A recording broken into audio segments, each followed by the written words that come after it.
Era el cumpleaños de mi hija, y llegué a su casa temprano con su pastel favorito. Toqué la puerta con una sonrisa, esperando ver su rostro iluminarse como cuando era una niña. Pero cuando abrió, su expresión era de total fastidio, como si no quisiera verme. «Ah, eres tú», murmuró sin siquiera mirarme a los ojos. Pero antes de seguir, verifica si ya estás suscrito al canal y escribe en los comentarios. ¿Desde dónde estás viendo este video? Nos encanta saber hasta dónde llegan nuestras historias. Todavía recuerdo el olor del pastel de almendras con ganache de chocolate que llevé a casa de mi hija Elena esa tarde.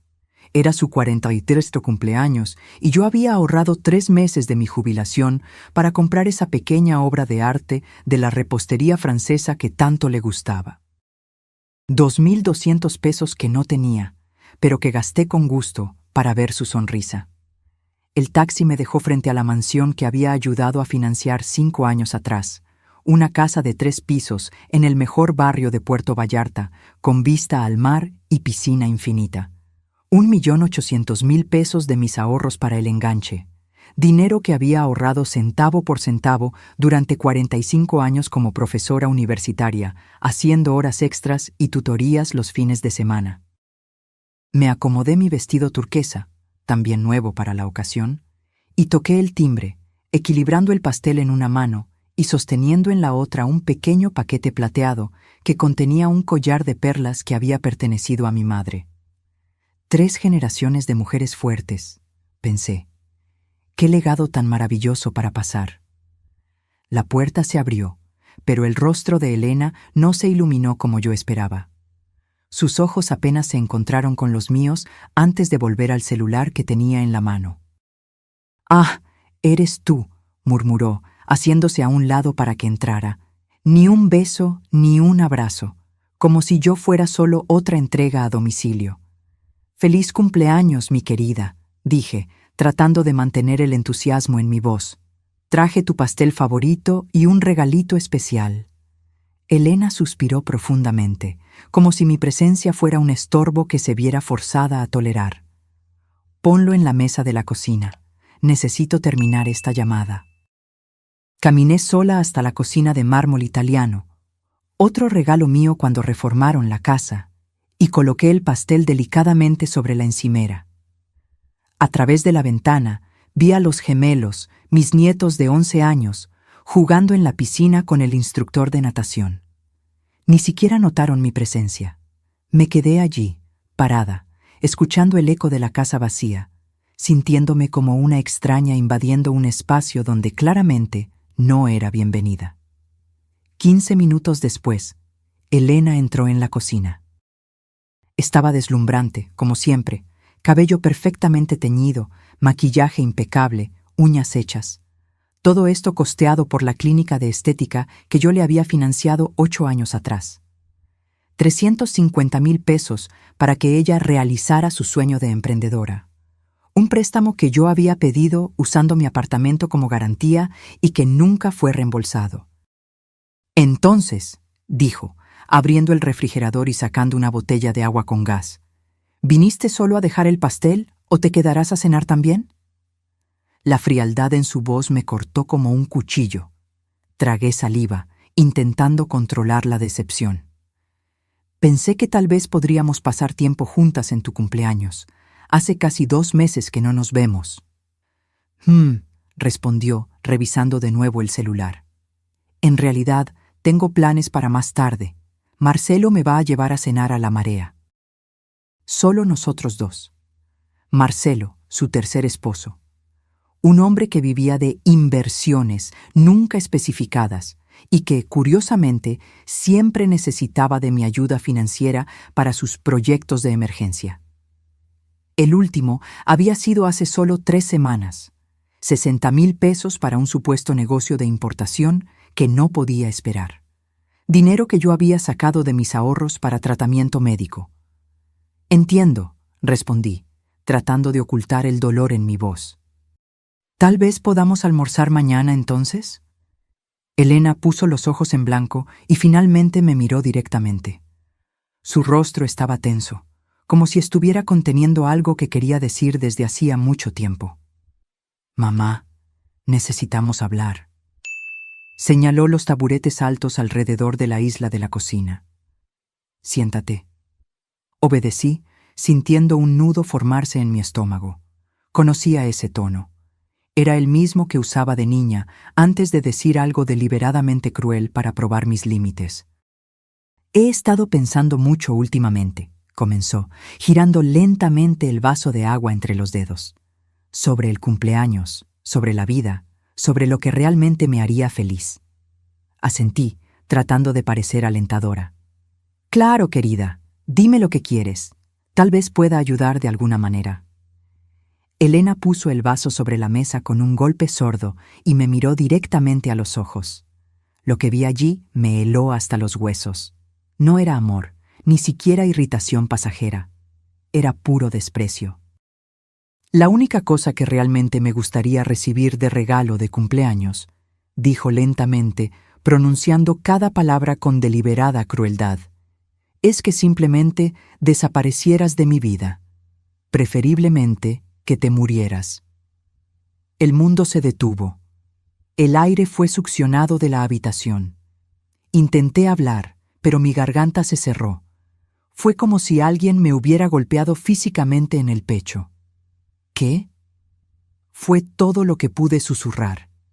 Escuchaste, continuó, ahora con una frialdad calculada. Estoy cansada de ti, mamá.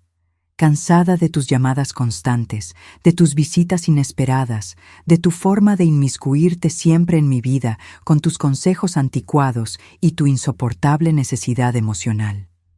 Mis manos comenzaron a temblar incontrolablemente. 74 años de vida, 43 años siendo su madre, y nunca, jamás, imaginé que escucharía tales palabras salir de la boca de mi única hija. Elena, logré decir entre lágrimas que empezaban a formarse, soy tu madre. Te di todo, sacrifiqué todo por ti. Exacto, exclamó, levantándose del taburete. Por eso me estás asfixiando. No puedo respirar con tu presencia constante. Necesito espacio, necesito libertad. Necesito vivir mi vida sin tener que lidiar con tus expectativas y tu drama emocional. Miré el pastel de cumpleaños, las velas aún en la caja, esperando ser encendidas. Todo lo que había imaginado para ese día, abrazos, risas, recuerdos compartidos, se desvaneció como humo. Pero Elena, intenté una vez más. Solo quiero estar cerca de ti, ser parte de tu vida. Eres todo lo que tengo. Y ese es exactamente el problema, respondió, cruzando los brazos. El hecho de que yo soy todo lo que tú tienes. Arregla tu propia vida y déjame en paz. Me levanté del taburete, mis piernas temblando tanto que temí caerme. Tomé mi bolso y el pequeño paquete con el collar de perlas. El pastel se quedaría. Tal vez los gemelos lo apreciarían, aunque su madre no pudiera. No puedo creer que me estés diciendo esto, murmuré, después de todo lo que hice por ti. ¿Todo lo que hiciste? Se rió sarcásticamente. Mamá, todo lo que hiciste fue para tu propio beneficio, para sentirte necesaria, para tener control sobre mi vida. Pero ya no soy una niña, y ya no te necesito asfixiándome. Caminé hacia la puerta, cada paso costándome años de vida. En el umbral, me di la vuelta una última vez, esperando ver algún arrepentimiento en sus ojos, algún rastro de esa niñita dulce que había criado con tanto amor. Pero solo vi impaciencia. Impaciencia para que me fuera y ella pudiera continuar con su vida, libre de la carga que aparentemente yo representaba. «Feliz cumpleaños, Elena», susurré, y salí, cerrando la puerta suavemente detrás de mí. Lo que mi hija no sabía, mientras me observaba partir esa tarde soleada, es que ella había encendido algo dentro de mí que había permanecido dormido por décadas. Una llama que no era de autodestrucción, sino de renacimiento.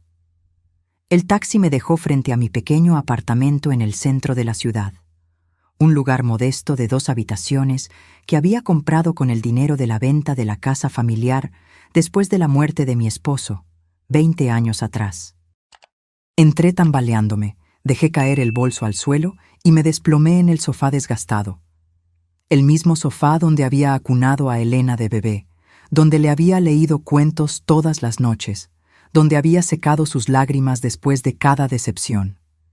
Las palabras de ella resonaban en mi mente como un estribillo cruel. Que te murieras. Mi propia hija había deseado mi muerte como regalo de cumpleaños. El dolor era físico, un peso abrumador en mi pecho que hacía difícil respirar. Pasé la noche en vela, recordando cada momento, cada sacrificio, cada centavo que había invertido en ella durante 4 décadas. Cuando Elena tenía 5 años y fue diagnosticada con asma severa, trabajé turnos extras en la universidad para pagar los tratamientos especializados que el seguro no cubría. Fueron 18,000 pesos en consultas y medicamentos. Dinero que obtuve vendiendo las joyas de matrimonio que mi esposo me había dado. A los 16, cuando quiso hacer un intercambio a los Estados Unidos, hipotequé este mismo apartamento para pagar los 250,000 pesos del programa. Gracias, mami, me había dicho en ese momento, abrazándome fuerte en el aeropuerto. Eres simplemente la mejor madre del mundo. Palabras que ahora parecían pertenecer a otra vida, otra persona. En la universidad, cuando Elena decidió cambiar de carrera 3 veces, de Derecho a Arquitectura, luego a Administración, pagué cada semestre sin una sola queja. En total, fueron casi 480,000 pesos. Dinero que conseguí dando clases extras los fines de semana y días festivos, sacrificando cualquier vida personal que pudiera haber tenido.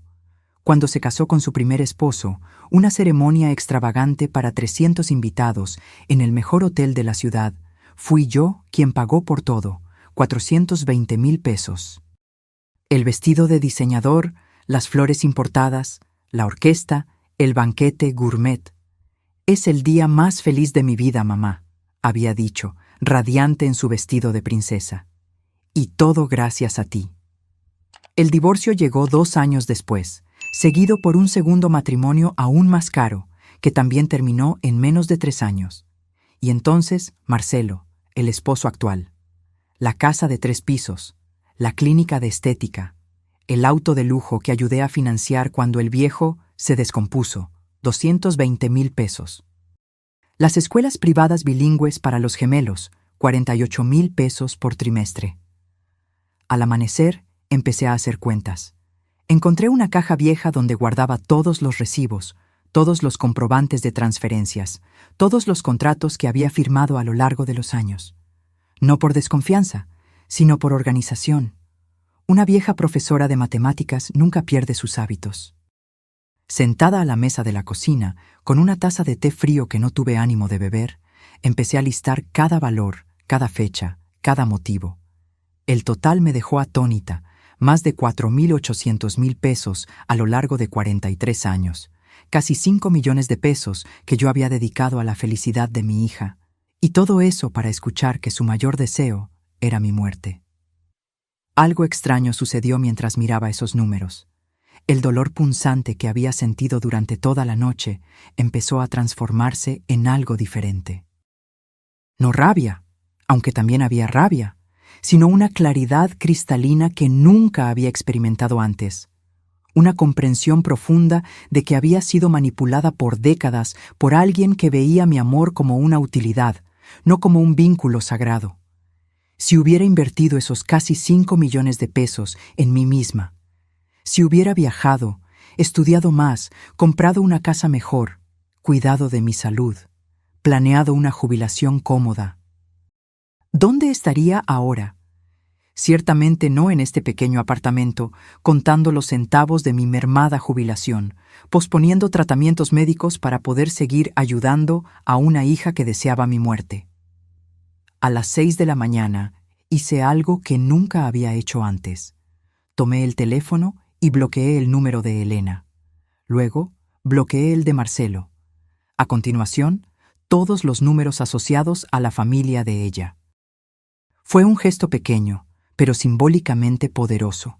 Mi primer acto de autopreservación en 4 décadas. Tomé un baño largo, Me puse mis mejores ropas, un conjunto de pantalón y blazer que rara vez usaba para economizar, y salí de casa con un propósito definido que no involucraba a mi hija por primera vez en años. Primera parada, el banco.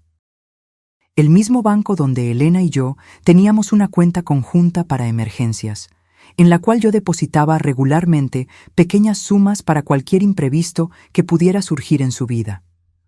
Una cuenta que, en ese momento, tenía un saldo de 180,000 pesos. «Buenos días, doña Carmen», me saludó el gerente, señor Ortega, que me conocía desde hacía años. «¿En qué puedo ayudarla hoy?» «Quiero cerrar la cuenta conjunta número 4 Neila 526 789 respondí con una calma que me sorprendió a mí misma. «¿Estás segura? Esa cuenta tiene un saldo considerable», advirtió, consultando la computadora. «Absolutamente segura», confirmé, firmando los formularios con mano firme. «Quiero transferir todo ese dinero a mi cuenta personal, por favor». Ver esos 180,000 pesos regresar a mi propia cuenta me dio una sensación extraña de poder, un poder que no sentía desde hacía décadas. Era solo el comienzo.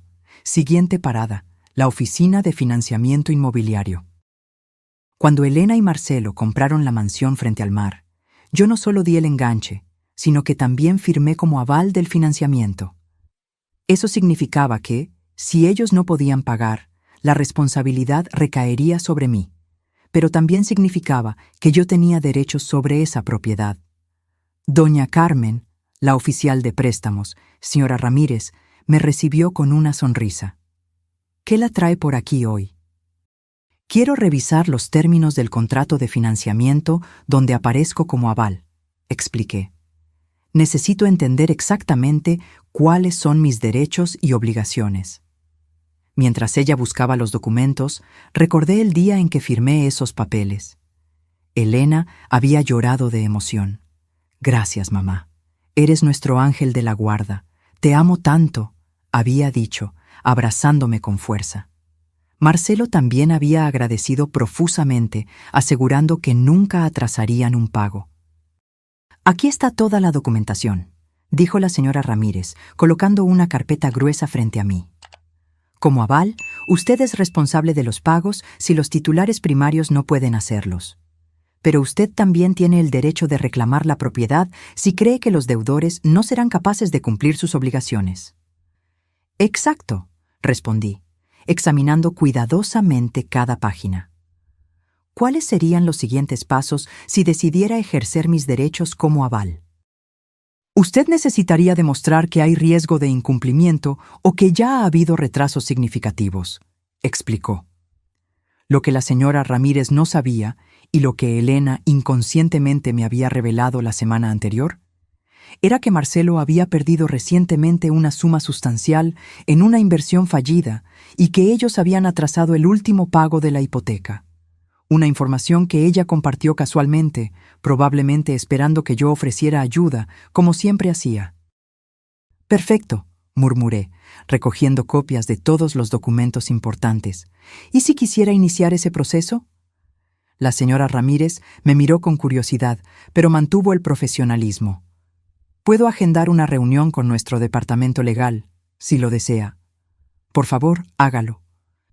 Cuando salí de la oficina, sentí una ligereza extraña, como si estuviera flotando sobre las calientes aceras de la ciudad. Durante 43 años, había vivido para Elena.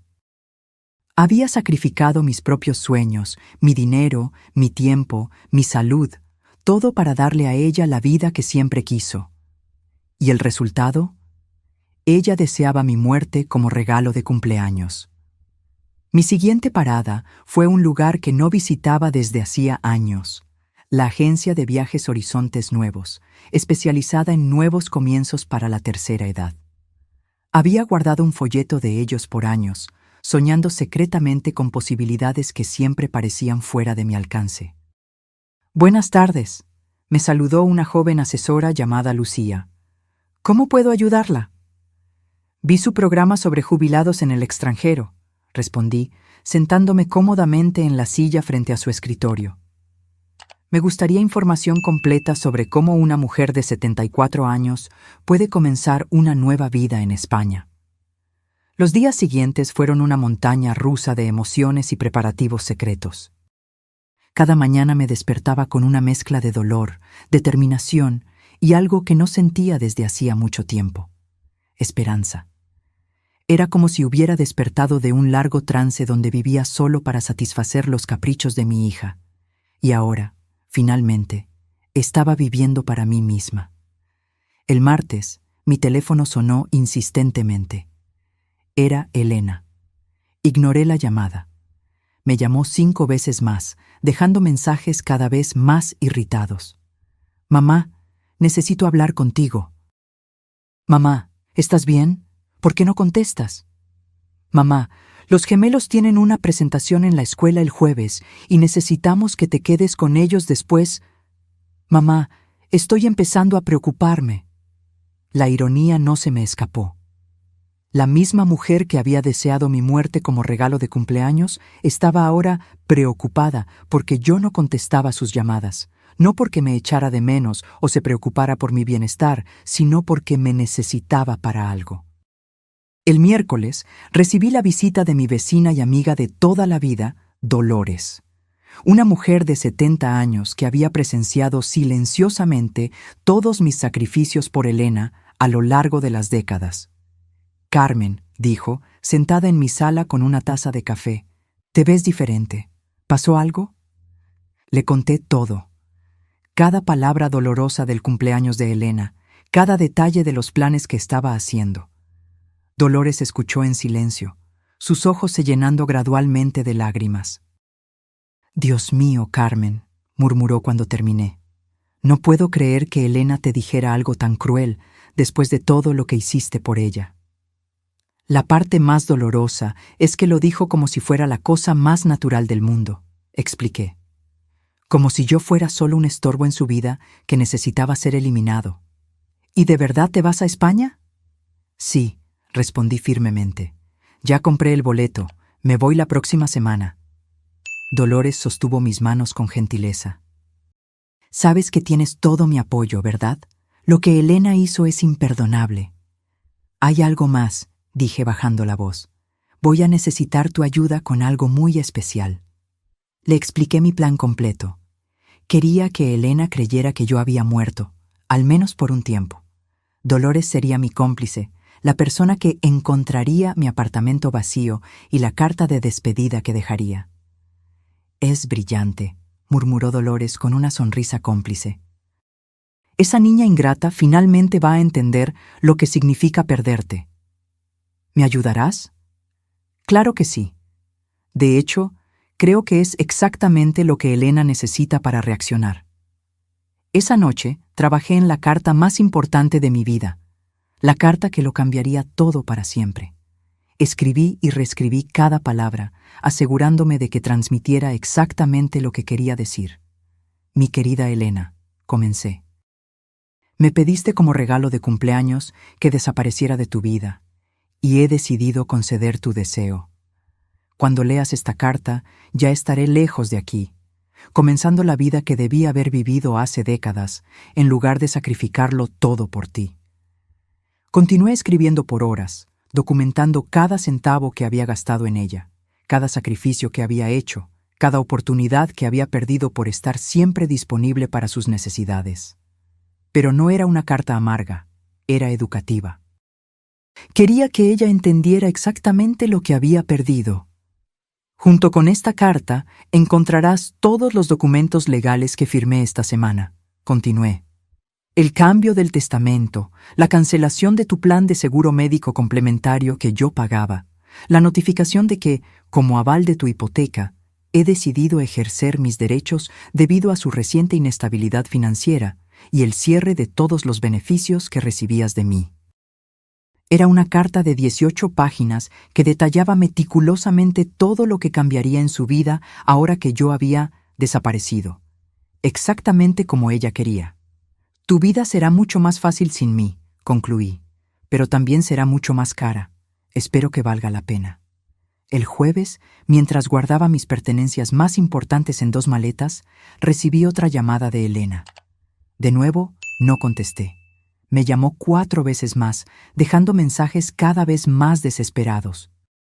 En la última, su voz sonaba genuinamente angustiada. «Mamá, por favor, llámame. Algo pasó. Necesito tu ayuda. El banco nos llamó para una reunión de emergencia mañana sobre la hipoteca. Por favor, llámame tan pronto como escuches este mensaje». Así que era eso. El banco ya se había puesto en contacto con ella sobre mi solicitud de revisión del contrato.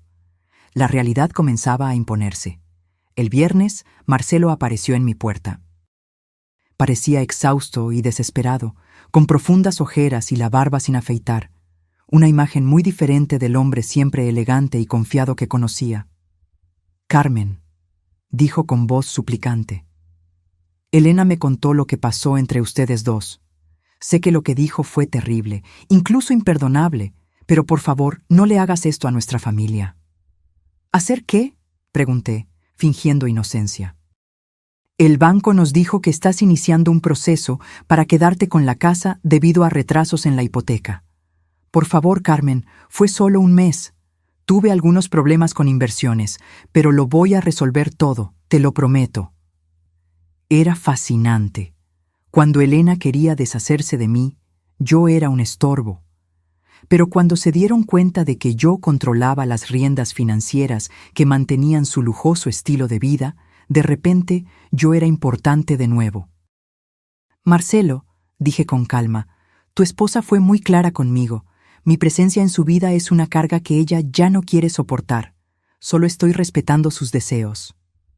«Pero Carmen, ¿sabes cómo es Elena cuando está enojada? No quiso decir eso». «¿No lo quiso decir?», porque sonó bastante convincente cuando deseó mi muerte como regalo de cumpleaños. Marcelo bajó la cabeza. Sabía que no tenía argumento para defender lo indefendible. «Por favor», insistió, «dame una oportunidad de arreglar esto. Hablaré con Elena. Haré que entienda lo equivocada que está». «Es demasiado tarde», respondí, cerrando lentamente la puerta. «Dales un beso a mis nietos por mí». El sábado fue mi último día en esa ciudad donde había pasado toda mi vida. Caminé por los lugares que habían sido importantes para mí. La universidad donde di clases por 38 años, el parque donde llevaba a Elena de niña, la iglesia donde me casé con su padre. Fue mi despedida silenciosa de una vida que había vivido completamente para los demás. El domingo comenzaría una vida que, finalmente, viviría para mí misma. En la mañana del domingo, Dolores tocó a mi puerta como habíamos acordado. Trajo café fresco y una sonrisa cómplice que me llenó de energía. «¿Lista para tu gran escape?», preguntó, guiñándome un ojo. «Más que lista», respondí, llevando mis 2 maletas a la puerta. «¿Tienes las llaves de repuesto de mi apartamento?». «Aquí están», dijo ella, mostrando el conjunto de llaves que le había dado la noche anterior. «Y también tengo la carta para Elena y todos los documentos que vas a dejar». Habíamos planeado todo meticulosamente. Dolores esperaría hasta el martes para ir al apartamento de Elena y entregarle los documentos, fingiendo que había encontrado mi apartamento vacío y se había preocupado por mi desaparición. «Recuerda», le indiqué mientras esperábamos el taxi, «tienes que parecer genuinamente preocupada. Dile que no contesté el teléfono por 2 días, que tocó a mi puerta y no respondí, y que cuando usó las llaves de emergencia encontró el apartamento vacío y la carta». «No te preocupes, Carmen. Fui profesora de teatro aficionado por 20 años. Será la actuación de mi vida», aseguró Dolores con una sonrisa traviesa. El taxi llegó puntualmente a las 6 de la mañana. Mientras el conductor cargaba mis maletas, di una última mirada a mi apartamento. Había vivido allí por 15 años, pero extrañamente no sentía nostalgia. Era como si finalmente me estuviera liberando de una prisión que yo misma había construido. «¿Al aeropuerto?», preguntó el taxista. «Al aeropuerto», confirmé, y sentí como si esas 2 palabras marcaran el inicio de mi nueva existencia. El viaje en avión a Barcelona fue largo, pero tranquilo. Por primera vez en décadas, Nadie sabía dónde estaba. Nadie podía llamarme para pedir favores, dinero o tiempo. Era una sensación embriagadora de libertad que no experimentaba desde antes de convertirme en madre. Durante el vuelo de casi 12 horas, escribí en mi diario todo lo que había sucedido en la última semana. Cada detalle, cada emoción, cada decisión que me había traído a ese momento suspendido en el cielo, entre mi pasado de abnegación y mi futuro de autodescubrimiento. Esta es la primera vez en 43 años, escribí, que hago algo completamente para mí misma, sin calcular cómo eso beneficiará a Elena. Es aterrador y liberador al mismo tiempo. Llegué a Barcelona en la mañana del lunes, hora local. Un representante de la agencia de viajes me estaba esperando en el aeropuerto con un cartel con mi nombre. Era un hombre joven y amable llamado Miguel que hablaba español con un fuerte acento catalán. Señora Carmen, me saludó con una sonrisa genuina. Bienvenida a España. Espero que esté lista para una nueva aventura. Más que lista, respondí, y por primera vez en semanas mi sonrisa era completamente auténtica. Miguel me llevó a un pequeño pero encantador apartamento amueblado en el barrio gótico, que la agencia había alquilado por un mes mientras yo decidía si quería quedarme permanentemente. Era un tercer piso en un edificio centenario, con ventanas que daban a una plaza arbolada y balcones floridos en los edificios vecinos. Aquí tiene toda la información sobre la ciudad, dijo Miguel, entregándome una carpeta gruesa. Restaurantes recomendados, actividades culturales, grupos sociales para expatriados, clases de catalán, contactos médicos en caso de que lo necesite. También agendé una reunión con un asesor financiero para el miércoles, para ayudarla con el papeleo si decide quedarse permanentemente. Esa tarde, después de un corto descanso, hice algo que no hacía en años. Salí a pasear sin un destino definido. Sin horarios, sin compromisos, sin nadie esperando que yo resolviera sus problemas. Caminé por las calles estrechas y sinuosas del barrio gótico, maravillada con la arquitectura medieval, los pequeños cafés en las esquinas, las tiendas de artesanía. Me senté en una plaza y pedí un café con leche y una porción de churros. Comí lentamente, saboreando cada bocado, observando a las palomas, a los turistas, a los lugareños. Una sensación extraña comenzó a formarse en mi pecho. No era tristeza, no era culpa, era paz. Mientras caminaba de regreso al apartamento al final de la tarde, calculé mentalmente cuánto dinero había gastado en Elena solo en los últimos 5 años. Entre el enganche de la casa, los pagos de la clínica de estética, el auto, las escuelas de los gemelos, las emergencias constantes, había sido por lo menos 2,3 millones de pesos. Dinero que yo podría haber usado para viajar por el mundo, para vivir cómodamente, para realizar los sueños que había pospuesto por décadas. En cambio, se lo di todo a una hija que consideraba mi amor una carga y mi presencia un estorbo. A las 8 de la noche, hora de Barcelona, calculé que serían las 2 de la tarde en Puerto Vallarta. Dolores se estaría preparando para ir al apartamento de Elena para entregar la carta que lo cambiaría todo. Me senté en el pequeño balcón de mi apartamento temporal, bebiendo una copa de vino tinto español, y esperé. Sabía que en unas horas mi teléfono comenzaría a sonar desesperadamente. Elena finalmente entendería lo que significaba realmente perderme. A la medianoche, mi teléfono comenzó a vibrar insistentemente. Era Elena. Dejé que sonara hasta que se detuvo. Inmediatamente sonó de nuevo, y de nuevo, y de nuevo. En el quinto intento, contesté. «¡Mamá!», gritó, su voz ahogada por el llanto. «¿Dónde estás?» Dolores apareció en casa con una carta tuya. Dijo que desapareciste. ¿Qué está pasando? ¿Qué locura es esta? «Hola, Elena», respondí con calma, observando las luces de la ciudad antigua mientras hablaba. «¿Ya leíste la carta?» «Sí, la leí. ¿Te volviste loca? ¿Cómo pudiste hacernos esto? ¿Dónde estás?» «Estoy exactamente donde necesito estar, lejos de ti, como deseaste. Pero yo no quería eso. Yo no quería que de verdad te fueras. Solo estaba enojada, frustrada. Ahí estaba.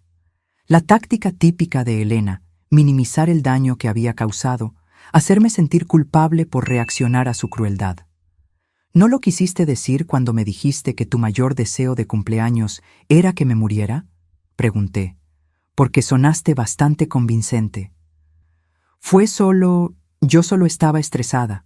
Marcelo perdió dinero en una inversión. Los niños están dando problemas en la escuela. La clínica no está yendo bien. No debí haberme desquitado contigo. Tienes razón, no debiste. Pero ya está hecho y las palabras no pueden ser desdichas. Pero mamá, por favor, vuelve. Te necesitamos, te necesito. Qué interesante era esto. Ahora me necesitaba. Ahora que había leído la carta detallando todos los beneficios financieros que había perdido. Ahora que sabía que podría perder la casa. Ahora que entendía que tendría que pagar por su propio seguro médico complementario y encontrar quién cuidara de los gemelos cuando quisiera salir. ¿Me necesitas a mí o a mi dinero?, pregunté directamente. Hubo un largo silencio al otro lado de la línea. Te necesito a ti, murmuró finalmente, pero su voz no sonaba convincente. Elena, durante 43 años viví para ti. Sacrifiqué mis sueños, mi dinero, mi tiempo, mis oportunidades. Y cuando finalmente necesité sentir que me amabas y valorabas, me dijiste que preferías que estuviera muerta. Esas palabras me partieron el corazón de una manera que jamás podré reparar. Lo siento mucho, mamá. Lo siento mucho de verdad. Las disculpas no son suficientes, Elena. El daño está hecho. ¿Y sabes algo? Tal vez fue lo mejor que pudiste haberme dicho, porque finalmente me abrió los ojos y me hizo entender que he vivido toda mi vida de manera equivocada. ¿A qué te refieres? Me refiero a que por primera vez en décadas estoy viviendo para mí misma, y eso es maravilloso. ¿Dónde estás, mamá? Por favor, dime, imploró Elena, su voz ahogada por las lágrimas. Los gemelos están preguntando por la abuela. No entienden por qué desapareciste. Era fascinante cómo, ahora que yo no estaba disponible, mis nietos de repente me echaban de menos. Durante todos estos años, cuando yo cancelaba mis planes para cuidarlos, cuando les compraba regalos caros, cuando los llevaba al parque mientras Elena iba de compras, era solo lo que se esperaba de mí. Pero ahora que yo me había ido, mi ausencia se sentía. Los niños estarán bien, respondí, mirando las estrellas sobre Barcelona. Son resilientes. Lo que aprenderán es que las acciones tienen consecuencias y que las palabras dolorosas pueden destruir relaciones para siempre. Pero mamá, por favor, no puedes simplemente desaparecer así. ¿Y si algo te pasa? ¿Y si te enfermas? ¿Cómo vamos a saberlo? Ahora le preocupaba mi bienestar. Qué conveniente. Elena, en los últimos 3 años, tuve 2 episodios de presión alta que me llevaron al hospital. ¿Sabes cuántas veces me visitaste? Ninguna. Siempre tenías algo más importante que hacer. Eso no es verdad, protestó débilmente. Es verdad. La primera vez te llamé desde la sala de emergencias. Dijiste que no podías venir porque tenías una fiesta en casa de una amiga. La segunda vez era el cumpleaños de Marcelo y estabas celebrando. El silencio al otro lado de la línea confirmó que ella recordaba perfectamente cada ocasión. Yo pensé que no era serio, murmuró. Claro, porque mi salud nunca fue una prioridad para ti, pero mis cheques sí lo eran. No es sobre el dinero, gritó Elena. Es sobre ti. Te echo de menos, mamá. ¿Me echas de menos a mí o echas de menos tener a alguien disponible las 24 horas del día para resolver tus problemas? Colgué sin esperar una respuesta. El teléfono volvió a sonar, pero esta vez lo silencié por completo. Necesitaba paz para disfrutar mi primera noche de libertad en un nuevo país. Los días siguientes fueron un descubrimiento constante, no solo de Barcelona, sino de mí misma. Había partes de mi personalidad, intereses y deseos que se habían quedado dormidos por décadas mientras yo vivía en función de Elena. Ahora se despertaban, uno por uno, como flores después de una larga sequía. Descubrí que me encantaba la arquitectura gótica y podía pasar horas admirando los detalles de la Catedral de Barcelona. Me di cuenta de que tenía un talento natural para los idiomas y que el catalán, con sus similitudes al español, no era tan difícil como imaginaba.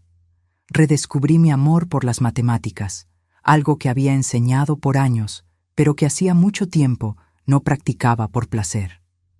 El miércoles tuve mi reunión con el asesor financiero español. Era un hombre mayor llamado señor Ferrer, que me ayudó a entender todas mis opciones para la residencia permanente en España.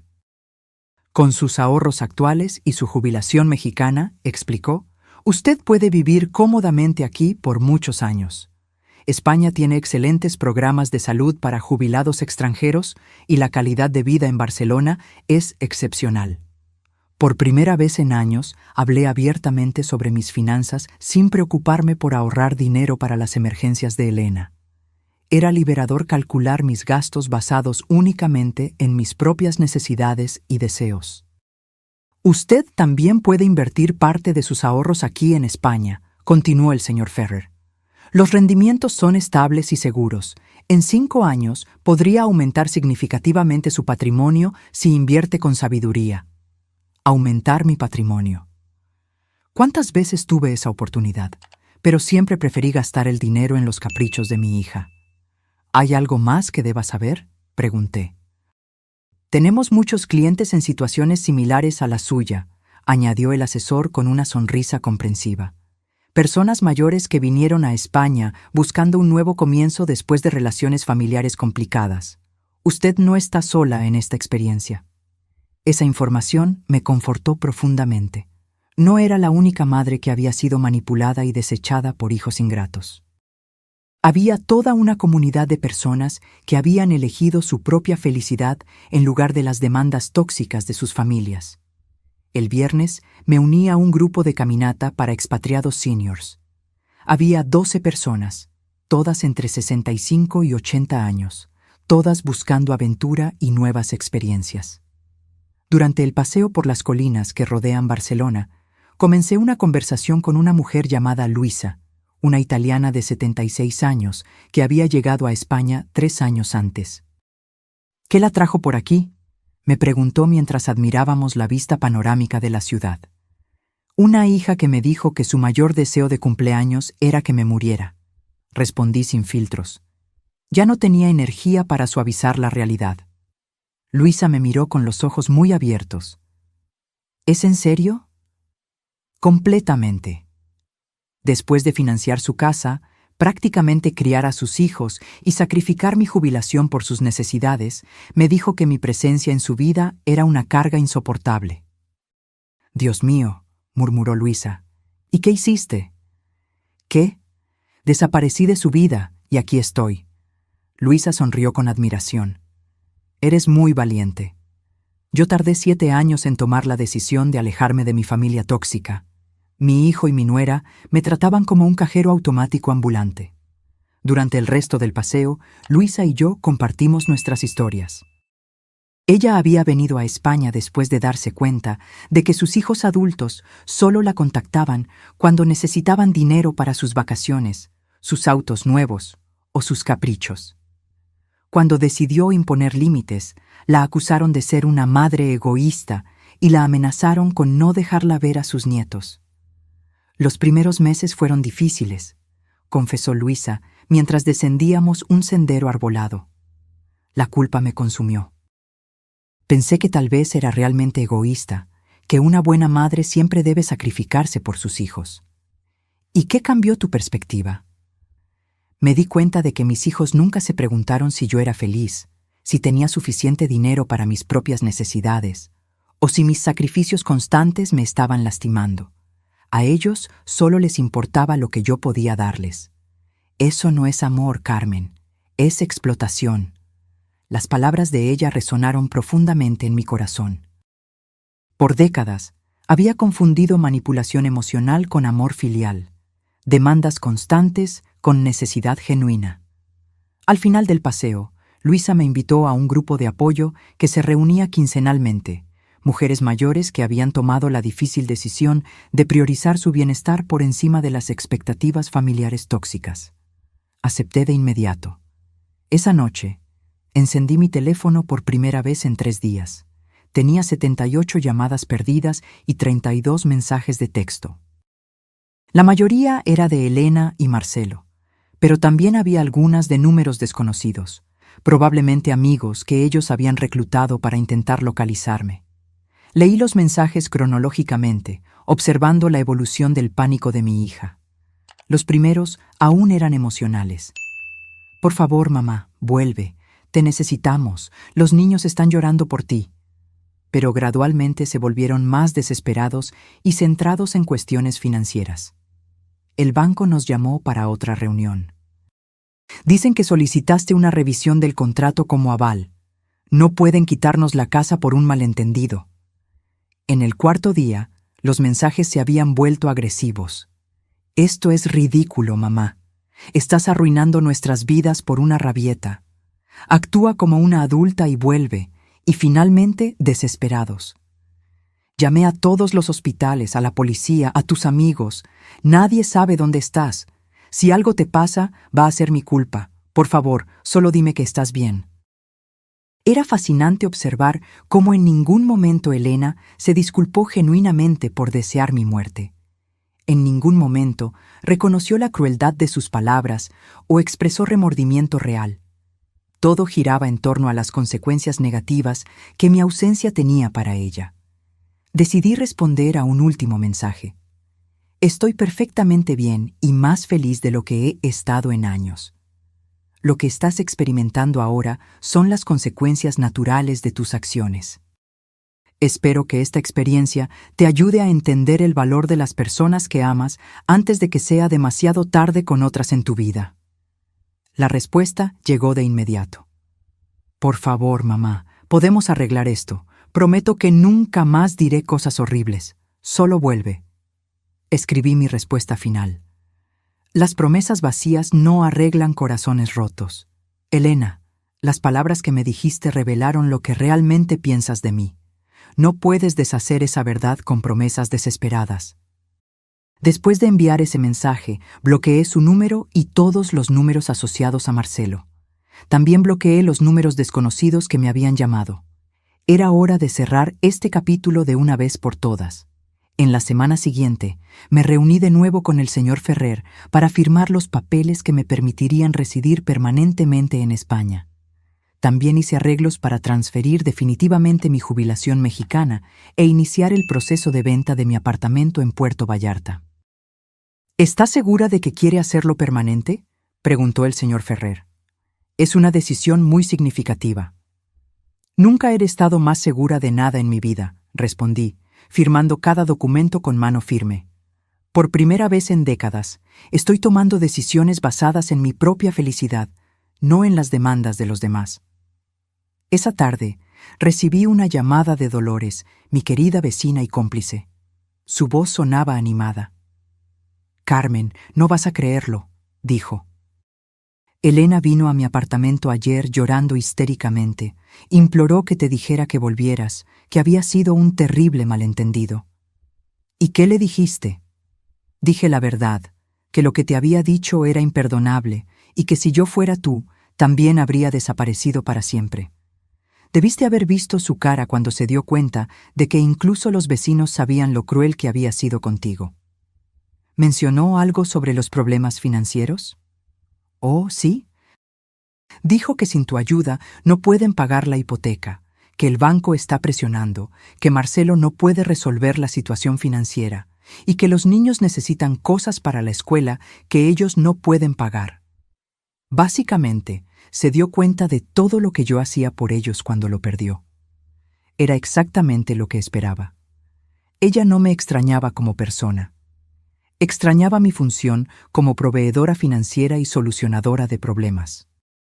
«Dolores», le pedí, «cuando alguien pregunte por mí, especialmente Elena, quiero que digas que estoy muerta para ellos, porque en cierto modo es verdad».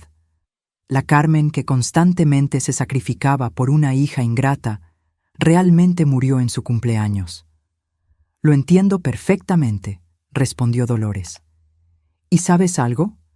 Creo que es la mejor muerte que pudiste haber elegido. 3 semanas después de mi llegada a España, mi nueva vida había tomado forma de maneras que nunca imaginé. Me inscribí en clases de catalán 3 veces por semana. Comencé un curso de acuarela los martes y jueves, descubriendo un talento artístico que ni siquiera sabía que poseía. Me uní a un club de lectura para expatriados que se reunía los domingos. Por primera vez en décadas, mi agenda estaba repleta de actividades que yo había elegido. Actividades que me proporcionaban placer y crecimiento personal, no obligaciones impuestas por las necesidades de los demás. Pero la transformación más sorprendente era financiera. Sin las constantes demandas de Elena, mis ahorros no solo se mantenían estables, estaban creciendo. Las inversiones que había hecho con el señor Ferrer ya mostraban rendimientos positivos y por primera vez podía planear mi futuro financiero basado únicamente en mis propias necesidades. Ese miércoles de abril, mientras tomaba café de la mañana en el balcón soleado de mi apartamento, recibí una llamada de un número internacional que no reconocí. Dudé en contestar, pero la curiosidad me ganó.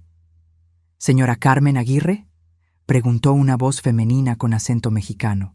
Sí, soy yo. ¿Quién habla? Mi nombre es Raquel Mendoza. Soy trabajadora social del Departamento de Servicios Familiares en Puerto Vallarta. La llamo porque recibimos una denuncia sobre su bienestar. Mi sangre se heló. ¿Una denuncia? ¿De qué tipo? Su hija, Elena Aguirre, hizo una denuncia alegando que usted podría estar sufriendo de demencia o deterioro cognitivo y que ha tomado decisiones financieras y de vida que la ponen en riesgo. Según ella, usted desapareció de repente y está viviendo en condiciones precarias en el extranjero, posiblemente bajo la influencia de terceros.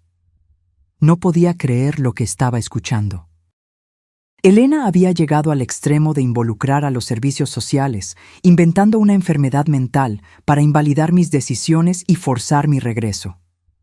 Señorita Mendoza, respondí con voz firme, no sufro de demencia ni deterioro cognitivo. Estoy viviendo en España por mi propia elección, en un apartamento cómodo, con excelentes cuidados médicos y en perfecta salud mental. Las alegaciones de mi hija son completamente falsas. Entiendo su posición, señora Aguirre, pero necesitamos verificar su bienestar. ¿Sería posible coordinar una evaluación médica y psicológica a través del consulado mexicano en España? Claro, respondí sin dudar. Estoy dispuesta a someterme a cualquier evaluación que demuestre que estoy en perfecta salud mental y que mis decisiones fueron tomadas con total lucidez.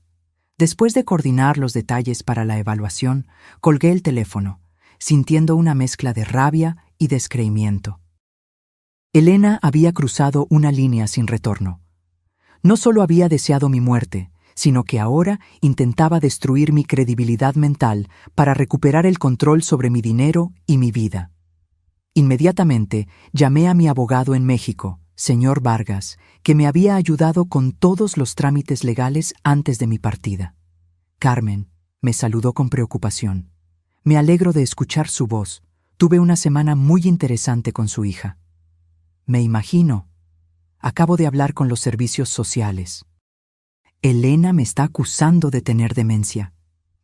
Eso no es todo, suspiró el señor Vargas. También contrató a otro abogado para intentar impugnar todos los cambios legales que usted hizo antes de partir. Está alegando que usted no estaba en su sano juicio cuando los firmó. ¿Puede hacer eso? Puede intentarlo, pero no tiene una base legal sólida. Tengo grabaciones de todas nuestras conversaciones, donde usted claramente demuestra total lucidez. Además, el hecho de que planeó meticulosamente su partida y está viviendo independientemente en España contradice cualquier alegación de deterioro cognitivo. ¿Qué más está haciendo? Intentó tener acceso a sus cuentas bancarias, alegando preocupación por su bienestar. También quería interrumpir el proceso de reclamación de la casa, pero como todo está legalmente respaldado y ella misma firmó documentos reconociendo problemas financieros recientes, no tiene argumentos válidos. Era increíble hasta dónde estaba dispuesta a llegar Elena para recuperar los beneficios financieros que había perdido. Señor Vargas, quiero que prepare una demanda por difamación contra mi hija. Las falsas alegaciones de ella sobre mi estado mental pueden afectar mi reputación y mis derechos legales. Será un placer, respondió con satisfacción. Después de ver cómo la trató, creo que es hora de que se enfrente a las consecuencias legales de sus acciones. 2 días después, comparecí en el Consulado Mexicano en Barcelona para las evaluaciones médicas y psicológicas. El médico designado, Dr. Torres, era un hombre experimentado que inmediatamente comprendió la situación. Señora Aguirre, me dijo después de una exhaustiva evaluación de 3 horas, no solo está en perfecta salud mental, sino que las decisiones que ha tomado demuestran una lucidez y valentía admirables. Su hija está claramente intentando manipular el sistema legal para recuperar beneficios financieros. ¿Eso será documentado oficialmente? Absolutamente. Enviaré un informe detallado a los servicios sociales explicando que las alegaciones son infundadas y que usted está viviendo una vida independiente y saludable en España. Esa misma tarde, recibí una llamada de la trabajadora social. Señora Aguirre, recibimos el informe médico del consulado. Es evidente que las alegaciones de su hija no tienen fundamento. Vamos a cerrar el caso y notificar a Elena de que sus quejas han sido consideradas infundadas. Gracias, respondí. ¿Esto quedará registrado de alguna manera? Sí, se documentará que ella hizo una denuncia falsa sobre el bienestar de un familiar, lo que puede tener implicaciones legales si se repite. Perfecto. Elena no solo fracasó en su intento de invalidar mis decisiones, sino que ahora tenía un registro oficial de haber hecho denuncias falsas. Esa noche, decidí hacer algo que había pospuesto. Escribir un relato detallado de mi experiencia, no para Elena, sino para otras mujeres que pudieran estar viviendo situaciones similares de manipulación y abuso emocional por hijos adultos. Escribí durante 4 horas, documentando cada sacrificio que había hecho, cada manipulación que había sufrido y cada paso que había dado para reivindicar mi dignidad y mi vida. Titulé el texto Cuando el amor materno se convierte en autodestrucción. Mi historia de liberación a los 74 años.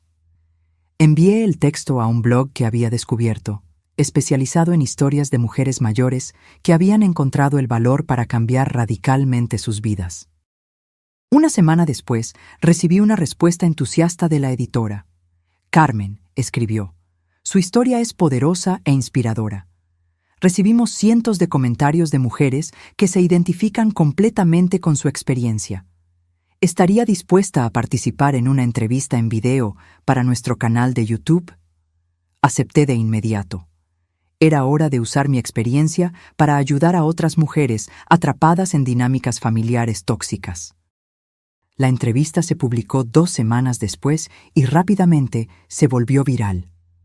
Miles de mujeres compartieron historias similares de hijos adultos que las manipulaban emocionalmente y explotaban financieramente. Los comentarios eran un catálogo de dolor y reconocimiento. Mi hijo de 37 años vive en mi casa, no paga alquiler y me insulta cuando le pido que busque empleo, escribió una mujer. Mi hija solo me llama cuando necesita dinero para las vacaciones, pero nunca tiene tiempo para visitarme cuando estoy enferma, compartió otra. Pensé que era la única madre que se sentía usada por sus propios hijos, confesó una tercera. Pero lo más impactante vino una semana después de la publicación de la entrevista. Recibí un correo electrónico de una dirección que inmediatamente reconocí. Era de Marcelo, mi yerno. Carmen, escribió. Vi tu entrevista en YouTube. Necesito que sepas que estoy completamente de acuerdo contigo. Lo que Elena dijo fue imperdonable, y la forma en que te trató por años es inaceptable. Fui testigo de cómo te manipula y te usa, pero nunca tuve el valor de confrontarla porque éramos tan dependientes de tu ayuda financiera. Continuó. Quiero que sepas que los gemelos te extrañan mucho y no entienden por qué ya no vienes a verlos. Elena les dijo que estás enferma y no puedes visitarlos, pero creo que merecen saber la verdad cuando sean mayores. El correo electrónico terminaba. Sé que probablemente es demasiado tarde para disculpas, pero quería que supieras que al menos una persona en esta familia reconoce cuánto te sacrificaste por nosotros. Espero que seas feliz en tu nueva vida. Leí el correo electrónico 3 veces antes de decidir cómo responder. Finalmente escribí: Marcelo, agradezco tu honestidad, pero las disculpas tardías no cambian el daño causado. Espero que esta experiencia te ayude a ser un mejor esposo y padre, y que les enseñes a tus hijos a valorar a las personas que los aman antes de que sea demasiado tarde. Fue la primera vez que alguien en mi familia reconoció públicamente el abuso que había sufrido. Eso no cambió mi decisión de mantener la distancia, pero me dio una sensación de validación que había necesitado por años. Mi nueva vida en España florecía de maneras inimaginables. Tenía amigos genuinos que me valoraban por quien yo era, no por lo que podía dar. Redescubrí pasatiempos y pasiones. Tenía paz mental y estabilidad financiera. Y lo más importante, tenía dignidad. 6 meses después de mi llegada a España, mi vida había asumido una forma que nunca soñé que fuera posible. Era una mañana soleada de primavera cuando recibí una llamada que lo cambiaría todo una vez más. Era Dolores, mi querida vecina y cómplice en México. «Carmen», dijo con voz animada, «tienes que escuchar esto. Elena perdió la casa». Mi corazón se detuvo por un segundo. A pesar de todo, una parte de mí todavía se preocupaba por el bienestar de mis nietos. «¿Qué pasó exactamente?», pregunté. «El banco ejecutó la hipoteca la semana pasada. Marcelo no pudo recuperar el dinero que perdió. Se atrasaron en 3 pagos más, y como tú eres la aval y ejerciste tus derechos legales, el banco procedió con la ejecución. Elena vino a mí ayer llorando desesperadamente». «¿Y los niños?». «Están bien. Se mudaron a un apartamento pequeño al otro lado de la ciudad. Marcelo finalmente consiguió un trabajo estable en una empresa de turismo, ganando mucho menos que antes, pero al menos es algo seguro. Elena también tuvo que volver a trabajar en la clínica, no como propietaria, sino como empleada. Era extraña la mezcla de sentimientos que experimenté. No sentía alegría por su sufrimiento, sino una profunda satisfacción de justicia. Por primera vez en sus vidas, Elena y Marcelo estaban viviendo con las consecuencias reales de sus decisiones, sin tener a alguien para rescatarlos. «Hay algo más», continuó Dolores. «Elena me preguntó si yo sabía cómo contactarte. Dijo que quiere disculparse genuinamente, que finalmente entiende todo lo que perdió cuando te perdió a ti». «¿Y qué le dijiste?». «Dije que algunas heridas son demasiado profundas para sanar y que algunas palabras nunca pueden ser desdichas. También dije que tú estás floreciendo en tu nueva vida y que probablemente es mejor para las dos que ella no intente contactarte». Dolores tenía razón. A lo largo de estos 6 meses, yo había construido una paz interior que no quería arriesgar por promesas vacías de una hija que repetidamente demostró que solo me valoraba cuando me necesitaba. Esa tarde recibí una llamada inesperada del señor Vargas. «Carmen, tengo noticias interesantes», dijo. «La casa de Elena fue vendida por el banco y como usted era la aval, tiene derecho a recuperar su inversión inicial de 1.8 millones de pesos más los intereses acumulados». «¿Cuánto es eso en total?». 2.1 millones de pesos. El banco ya aprobó la transferencia. El dinero estará en su cuenta española la próxima semana. Era increíble. No solo había recuperado mi inversión original, sino que gané un adicional de 300,000 pesos. Dinero que se habría perdido para siempre si yo hubiera continuado siendo la madre eternamente sacrificada. «También hay otra cosa», continuó el señor Vargas. «Su apartamento en Puerto Vallarta finalmente fue vendido. Después de comisiones y gastos, el valor neto es de 820,000 pesos. En total, yo estaba recibiendo casi 3 millones de pesos en activos que había dado por perdidos. Con mis ahorros existentes y las inversiones que había hecho en España, mi patrimonio neto ahora excedía los 5 millones de pesos. A los 74 años, yo era más rica de lo que jamás había sido en toda mi vida. Esa noche, celebré en mi restaurante favorito en la Plaza Real. Pedí el mejor cava español y brindé por la mujer valiente que tuvo el coraje de comenzar de nuevo cuando todo parecía perdido. Mientras cenaba, reflexioné sobre todo el viaje. Había iniciado este viaje como una madre rota y humillada, devastada por las palabras crueles de una hija ingrata. Pero ahora era una mujer independiente, financieramente estable, rodeada de amigos genuinos y viviendo la vida que siempre soñé. Al día siguiente, decidí hacer algo que venía considerando desde hacía semanas: escribir un libro completo sobre mi experiencia. No solo mi historia, sino una guía práctica para mujeres mayores atrapadas en relaciones familiares tóxicas. Contacté a una editorial española que se especializaba en libros de autoayuda y crecimiento personal. La editora, una mujer llamada Montserrat, se interesó de inmediato. «Carmen», me dijo durante nuestra reunión, «su historia toca un tema que afecta a millones de mujeres, pero que rara vez se discute abiertamente. El abuso emocional por hijos adultos es un problema epidémico que necesita ser expuesto. Pasé los siguientes 3 meses escribiendo Cuando el amor lastima, liberándose del abuso emocional familiar después de los 70. El libro documentó no solo mi experiencia personal, sino también estrategias prácticas para reconocer la manipulación, establecer límites saludables y encontrar el coraje de priorizar el propio bienestar. El libro se publicó 8 meses después y se convirtió en un bestseller en varios países de Europa y América Latina. Las cartas que recibí de lectoras eran extraordinarias. Mujeres de todo el mundo me escribieron, contando cómo mi historia les había dado el valor para hacer cambios radicales en sus propias vidas. Leí tu libro y finalmente entendí que no soy una mala madre por negarme a seguir financiando la irresponsabilidad de mi hijo de 42 años, escribió Marta de Chile.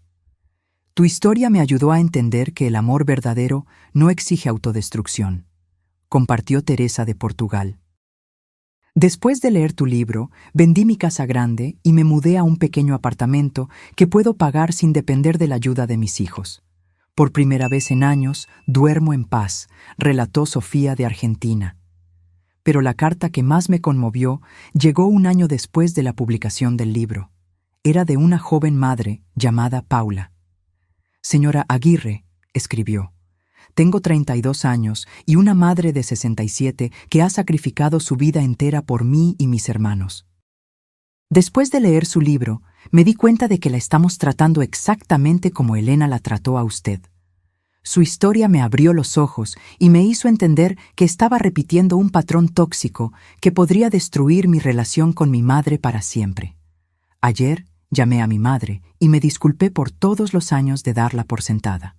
También le dije que quiero ayudarla a realizar sus propios sueños en lugar de esperar que siempre esté disponible para los míos. Gracias por ayudarme a entender esto antes de que fuera demasiado tarde. Esa carta me hizo llorar de alegría. Mi dolor había servido para evitar que otras familias pasaran por la misma destrucción.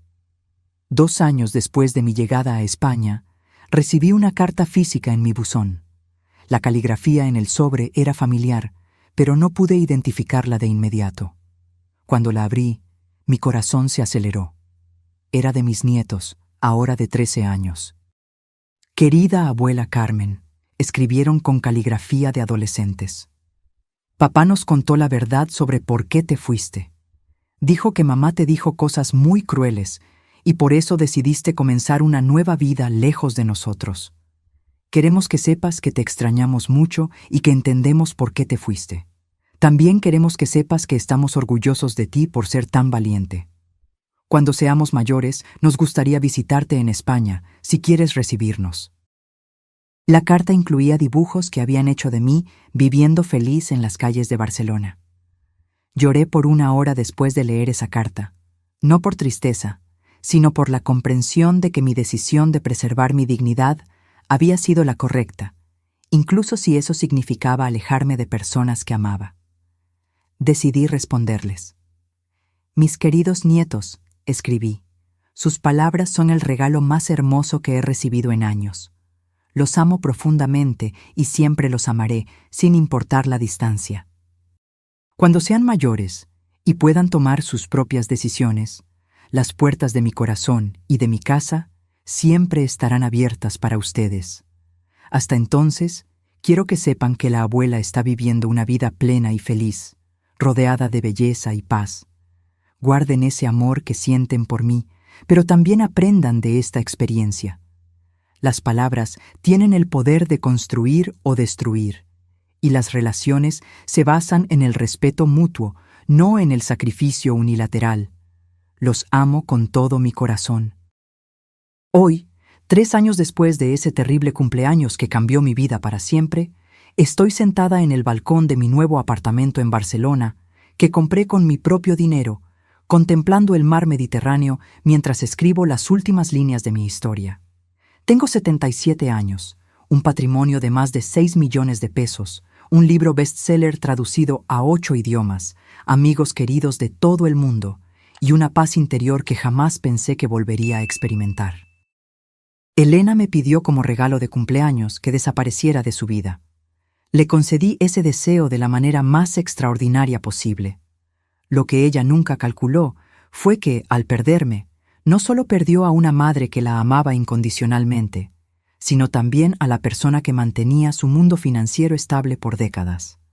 La semana pasada recibí un correo electrónico de Elena, el primer contacto directo después de 3 años.